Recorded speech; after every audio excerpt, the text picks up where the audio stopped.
dans le prochain épisode de Un si grand soleil. Tandis que le cauchemar continue pour Yasmine, Elisabeth récupère une partie de ses objets volés.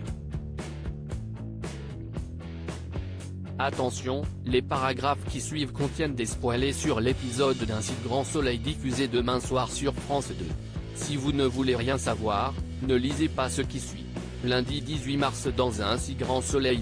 Le cauchemar continue pour Yasmine et grâce à Florent, Anissa réalise que Léo la manipulait depuis le début et déplore d'avoir été aussi naïve. Pendant ce temps, Dylan s'en veut terriblement de ne pas avoir écouté Antonin mais surtout d'avoir fait confiance à Léo. Gérald tente alors de le rassurer et se dit certain que les choses finiront par s'arranger pour Anissa.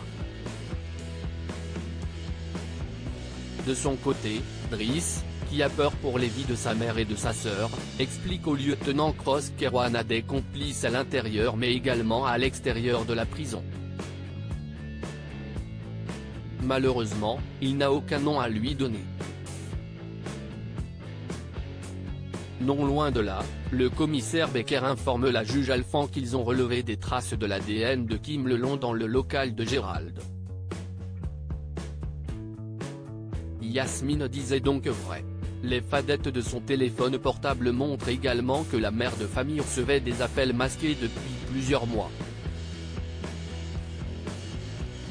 Toutefois, ces éléments sont trop faibles pour relier l'enquête à la mort de Léo et il faut donc que la police retrouve le complice d'Erwan pour disculper Anissa. Par la suite, Becker rejoint Yasmine et lui indique qu'elle est libre pour l'instant.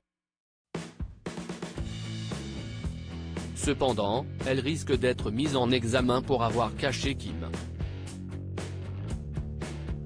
De son côté, Anissa est déférée devant la juge.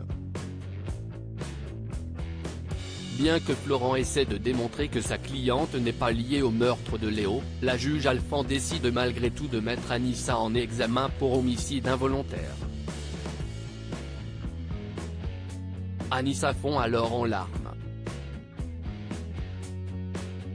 Elisabeth récupère une partie de ses objets volés grâce à ses connexions. Claire est parvenue à retrouver certains objets volés à Elisabeth.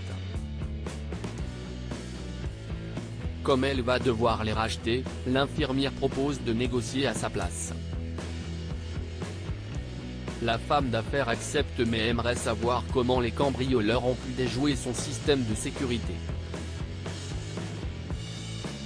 Même si elle ne garantit rien, Claire promet de se renseigner.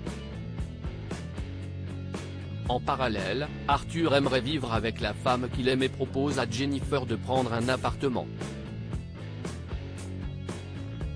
Dans la mesure où Arthur doit reprendre ses études à la rentrée, les deux tourtereaux ont parfaitement conscience qu'ils ne pourront pas vivre sur le salaire de l'infirmière. Refusant catégoriquement de se faire entretenir par la famille d'Arthur, Jennifer souhaite qu'il se débrouille seul. Plus tard, Claire rencontre José. Après avoir récupéré les biens d'Elisabeth, elle cherche à savoir comment les cambrioleurs ont été rencardés sur la maison de son ancienne belle-mère. José précise alors qu'il travaille avec une bande d'escrocs qui s'attaque aux riches. À l'hôpital, David raconte à Hélène et Alain que l'un de ses amis s'est récemment fait cambrioler parce qu'il postait toute sa vie sur les réseaux sociaux. Inquiet, Alain demande à David de le suivre dans son bureau et lui montre son compte Facebook où il a posté de nombreuses photos de sa maison. Son compte étant public, des personnes mal intentionnées peuvent y accéder et obtenir des informations capitales sur sa vie. Le médecin réalise donc que c'est de sa faute s'ils se sont fait cambrioler. En colère, il décide de supprimer toutes ces publications. Elisabeth a quant à elle récupéré certains de ses biens. Lorsque Guillaume lui demande comment elle les a récupérés, elle prétend les avoir retrouvés dans une brocante. Par la suite, Arthur rentre chez lui pour récupérer quelques affaires et reproche à sa grand-mère d'avoir douté de Jennifer. Il lui fait alors promettre de faire des efforts à l'avenir.